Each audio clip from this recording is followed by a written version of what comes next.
Hello, everyone. Welcome to Barca News. It is December 25th, 2025, and La Liga have released the figures for the TV rights revenue for the 2024-2025 season. Also, great news for the Spotify Camp Nou as Barcelona have submitted all the paperwork to the City Council to reopen the final section. And finally, Barcelona are currently working on plans to sign Marcus Rashford. We have a lot to discuss, so let's begin.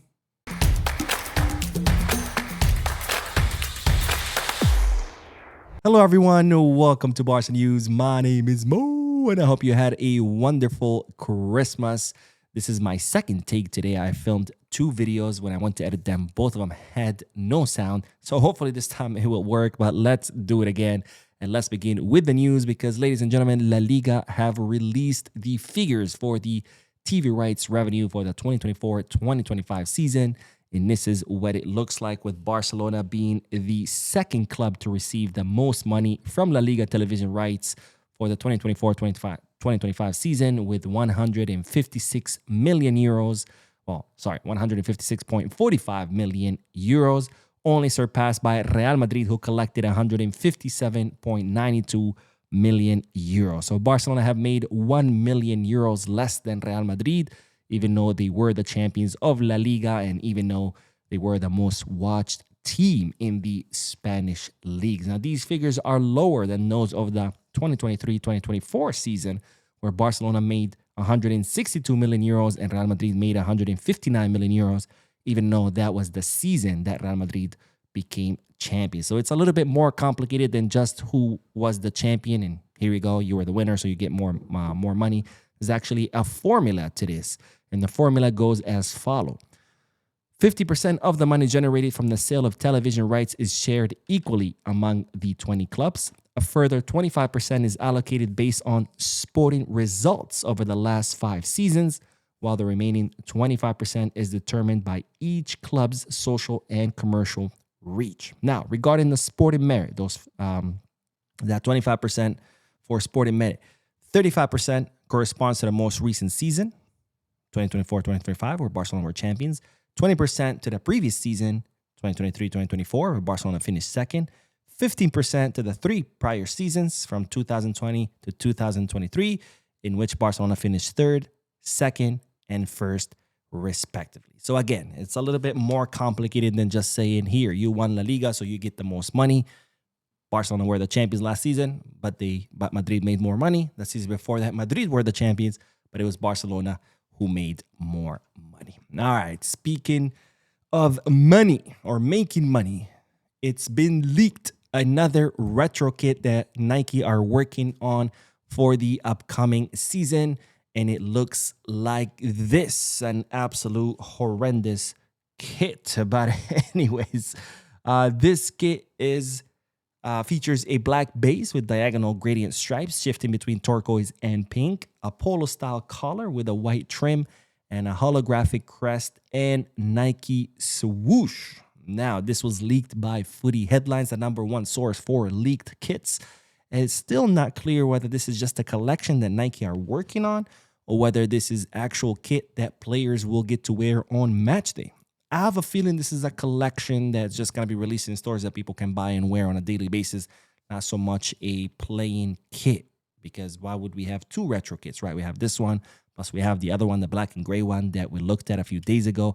So this is my feeling, and I hope I'm right because, God, I would hate to see the players wearing this. But anyways, maybe you guys like it. Let me know what you guys think about this retro kit down below in the comment section. Now, speaking of kits, a Barcelona kit worn by Diego Armando Maradona has set a record after recently sold at an auction house. Now, the kit I'm talking about is the one you're currently seeing on your screen. It's the kit worn by Diego Armando Maradona on May 5th, 1984, in a Copa del Rey final between Barcelona and Athletic Club de Bilbao, where Barcelona lost 1-0 at the hands of Athletic Club de Bilbao at the Bernabeu. And this match became known as the Battle of the Bernabeu because it was a very physical match where the players were constantly fighting, pushing each other, fouling each other. And at the end of the match, a big brawl broke out between both teams. And as a result of how physical the match is, Diego Armando Maradona's kit was torn, as you can see in the picture. Now, when the match ended, he took his shirt off and gave it to the lady in charge of washing the players' kits. However, she thought that the kit was too torn, that it wasn't worth, washing and reusing.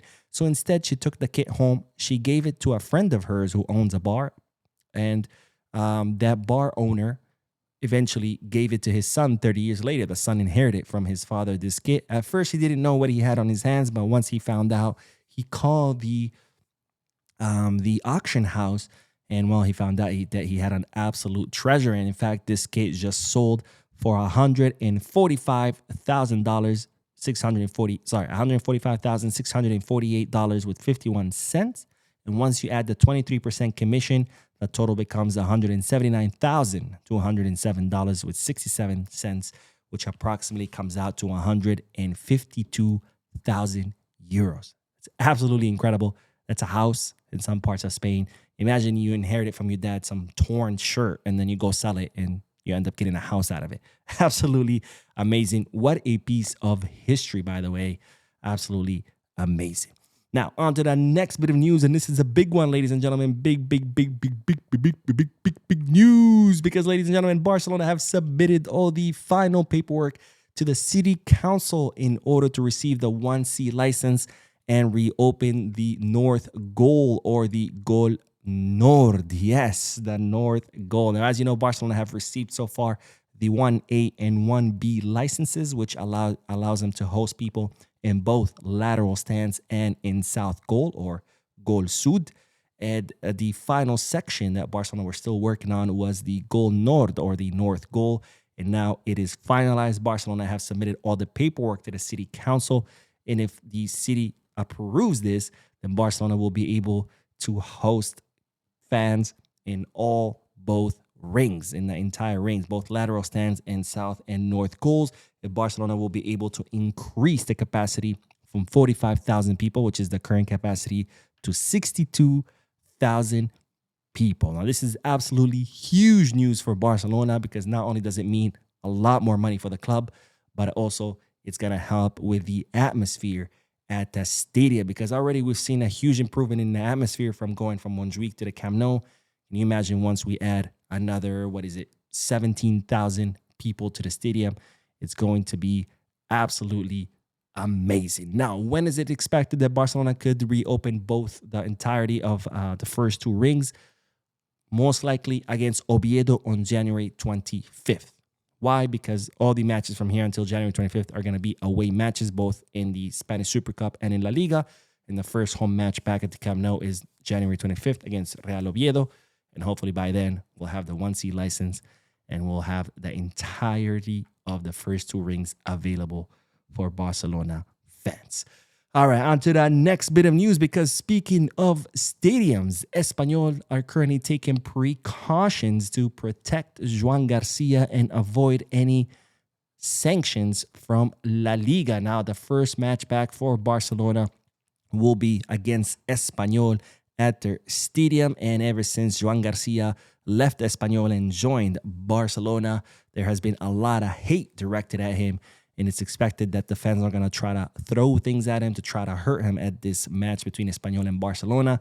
So Espanyol have now installed these nets that you see on your screen in order to protect the Barcelona goalkeeper and avoid any monetary sanctions or fines that could be imposed on them by La Liga. And I have to say, this is absolutely sad to see fans, try to hurt a former player of theirs. I mean, what did they expect? They are a third-rate club. Of course, their promising players are going to leave for bigger clubs, whether it be Barça, Madrid, or whichever. Why would you be mad at him? I mean, why would you be mad at someone for wanting to advance their career, improve their life, earn more money? I mean, it's absolutely sad, but that's Espanyol fans for you. Anyways, let's end this video with the news that Barcelona are now making plans after taking a decision to sign Marcus Rashford. Now, as you know by now, Marcus Rashford is currently on loan from Manchester United with an option to buy for around 30 to 35 million euros. And it's reported that Barcelona have made a decision to sign Marcus Rashford. And as such, they are currently coming up with a strategy to do so. And this strategy includes meetings with Rashford's agent to try to see if they could not only sign him, but if they could bring down that number, right? Because it's 30, 35 million euros, and Barcelona are hoping to hopefully pay less. Now, of course, this is going to be a little bit difficult given Barcelona's financial situation, but nonetheless, Barcelona are currently working on a plan to sign Rashford. Now, of course, my question is, well, actually, I have two questions. A, is Rashford going to accept a secondary role if Barcelona end up signing him? Because at this point, I don't see him benching Coutinho, because Coutinho, I think, is doing much better. Of course, he's not going to bench Lamine Yamal. Maybe in a center forward position, but right now we're seeing Flick opting for Lewy and Ferran over Rashford.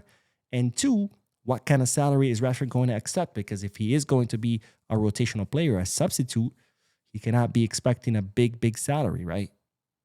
So we're going to have to wait and see whether Rashford will accept these two things, a much lower salary and a secondary role at Barcelona. And of course, we'll have to see whether Manchester United accept any discounts from the option to buy worth around 30 to 35 million euros. Anyways, that is all for this video. I will be uploading another video in a few moments, so stay tuned to the channel.